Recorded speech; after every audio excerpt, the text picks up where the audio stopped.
Ito po ang inyong lakwatserong pastor. Tara na po at samahan niyo po akong mag-aral ng salita ng Diyos.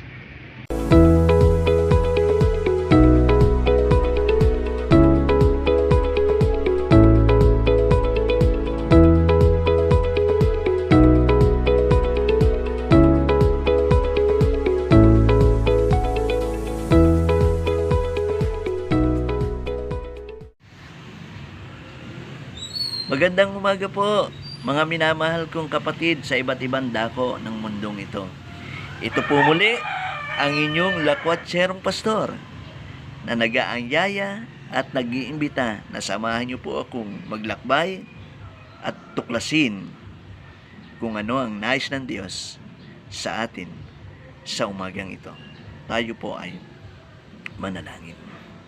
O Panginoon, maraming salamat po sa iyo sa ipinagkatiwalang buhay para sa amin sa umagang ito. Naway magamit po namin ito upang makita po namin ang iyong plano upang magkaroon po kami ng isang buhay na kaaya-aya sa iyo.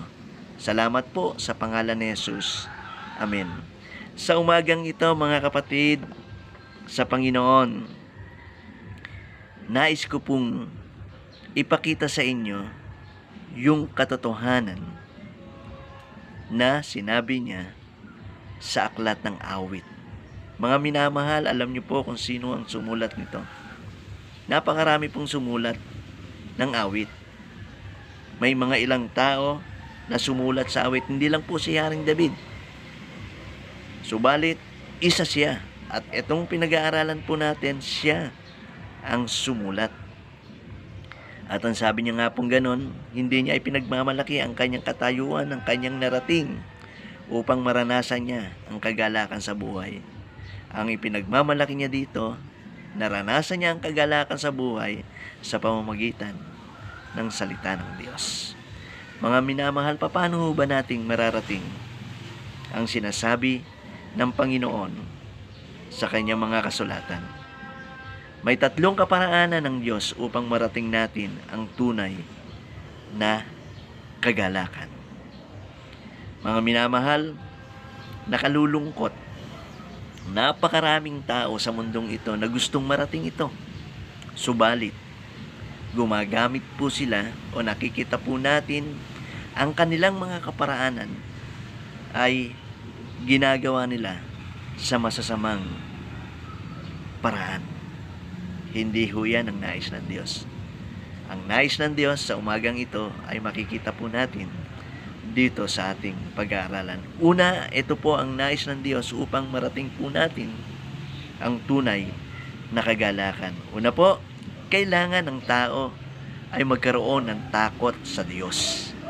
Yun po talaga ang isa sa pinakadahilan at sa pangunahing katotohanan nais ng Diyos na malaman mo sa umagang ito. Bakit po? Ang nais ng Diyos, magkaroon tayo ng takot sa Kanya. Sapagkat, ito po ang dahilan kung bakit nais niyang ilagay ito sa puso natin. Una, makikita po natin yung dalawang bagay na nais niya upang hindi ka sumang-ayon, upang hindi ka gumawa o sumunod sa takbo ng mundong ito. Alam niyo po, ang mundong ito ay pabulok na ng pabulok sa kasalanan. Palala na ng palala ang iba't ibang uri ng kasalanan na nangyayari sa mundong ito. Kaya naman, ang nais ng Diyos, magkaroon ka ng takot upang hindi ka sumang-ayon sa takbo ng mundong ito. Yan ang kalooban ng Diyos sa iyo at sa akin. Pangalawa, huwag kang sasama sa mga maling gawain ng mundong ito. Mga minamahal, yung salitang compromising, madalas maging ang mananampalataya ay gumagawa nito upang makamit lamang ang kanyang mithiin sa buhay. Nako-compromise ang buhay ng kanyang para sa Diyos. Huwag po mga minamahal. Kaya ho, ito yung dalawang bagay upang magkaroon tayo ng takot sa Panginoon. Kaya nga po ang nais ng Panginoon, maranasan natin sa ating buhay na magkaroon tayo ng takot sa Kanya. Pangalawa, sabi, nais niyang maging mapalad ka na nagpapatuloy na unahin ang Panginoon sa pamamagitan ng pagsasaliksik ng salita ng Diyos. Bakit ho? Pag ginawa ho ba natin to, ano ang magaganap sa ating buhay? Sabi pong ganon ng banal na kasulatan dito sa verse 2, nagagalak siyang nagsasaliksik ng banal na aral. Ang utos ni Yahweh sa gabi at araw ay kanyang binubulay.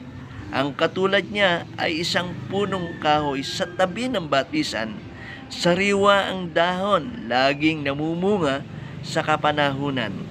At anuman ang gawin niya, nakatitiyak na siya ay magtatagumpay. Ang ganda ho ng sinabi ng verse 2 and 3, mga minamahal. Kaya nga, mapalad ang taong nagpapatuloy na unahin ng Diyos sa kanyang buhay sa pamamagitan ng pagsasaliksik ng salita ng Panginoon.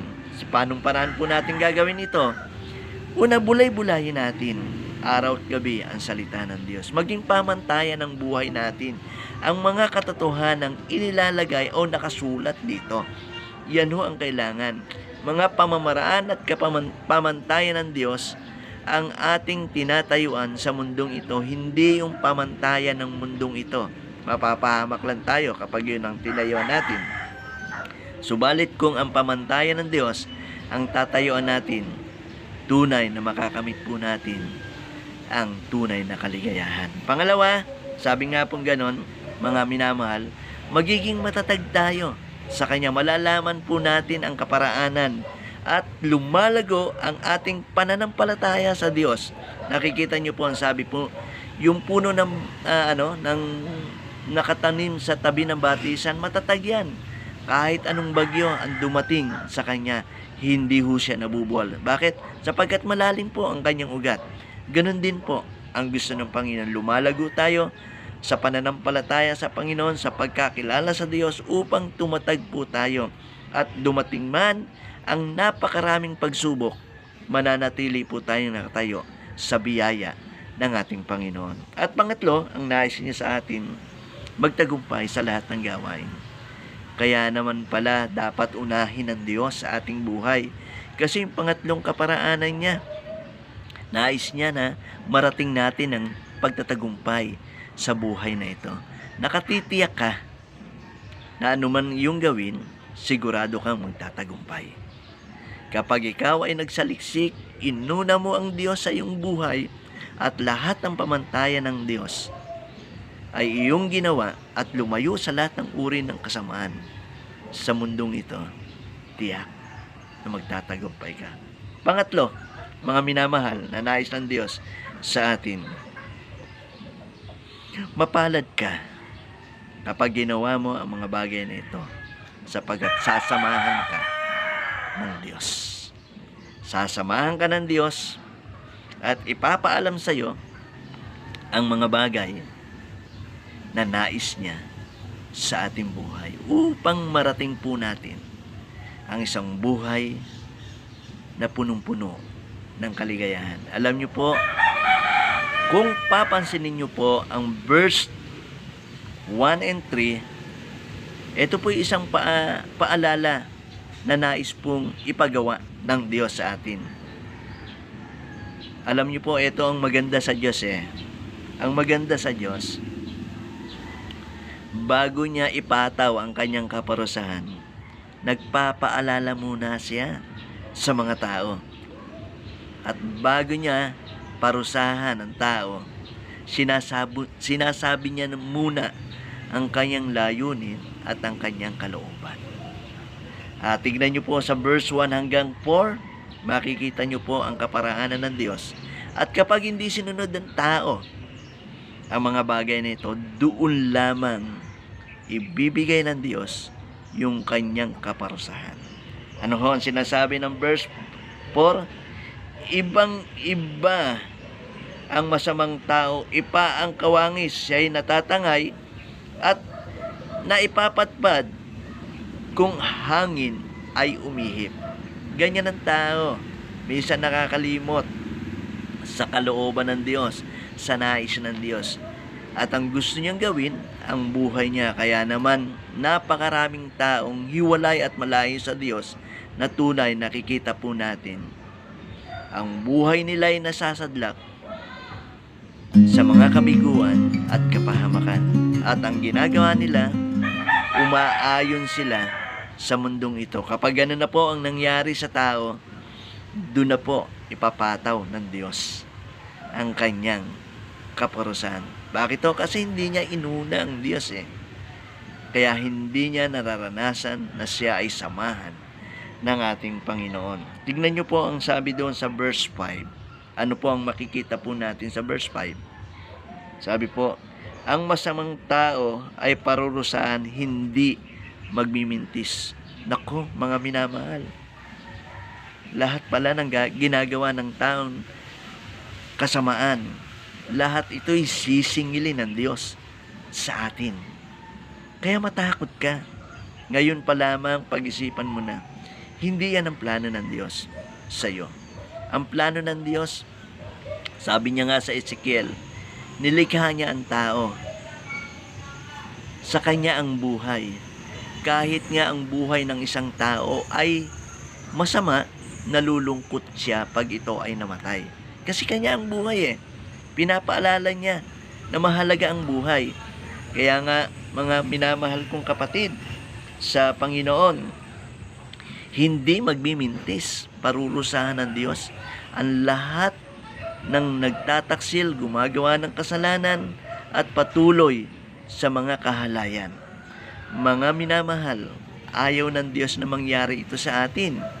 Kaya nga ipinadala niya ang kanyang bugtong na anak upang tayo ay ligtas sa kasalanan. Subalit, kung ikaw ay patuloy sa mga gawaing masasama, paglayo sa Diyos, hindi pag-una sa Panginoon, hindi pinakikinggan ang salita ng Diyos, mamumroblema ka pagdating ng panahon. Lahat ng iyong ginagawang kasamaan, parurusahan mo yan sa harapan ng Panginoon. At na makikita po natin, mga minamahal, ang Diyos dito ay Diyos ng patas magparusa. Ang Diyos dito ay mapagmahal. Makikita rin natin ang Diyos ay isang Diyos ng hukom. Parurusahan niya ang lahat na gumagawa ng kasalanan sa harapan ng Panginoon.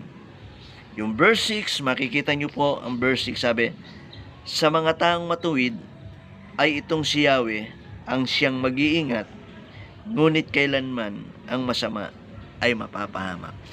Alam niyo mga minamahal, kung kapatid sa Panginoon,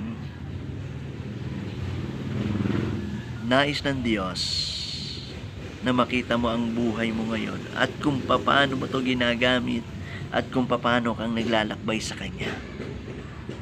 Buksan mo ang iyong puso, ang iyong kaisipan upang tunay na maranasan mo ang tunay na kaligayahang nais ng Diyos sa bawat isa sa atin.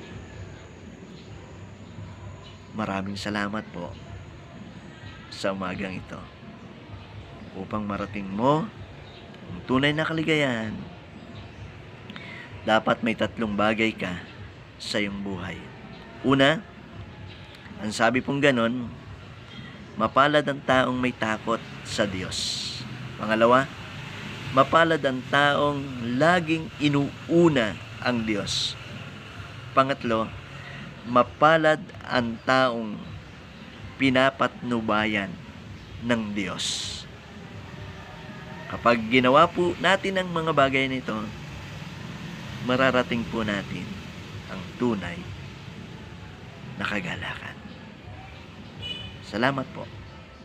Ito po muli ang inyong lakwatserang pastor na nagpapaalala mula sa salita ng Diyos upang matuklasan po natin ang ating buhay at kung anong plano ng Diyos, yun ang ating sundin.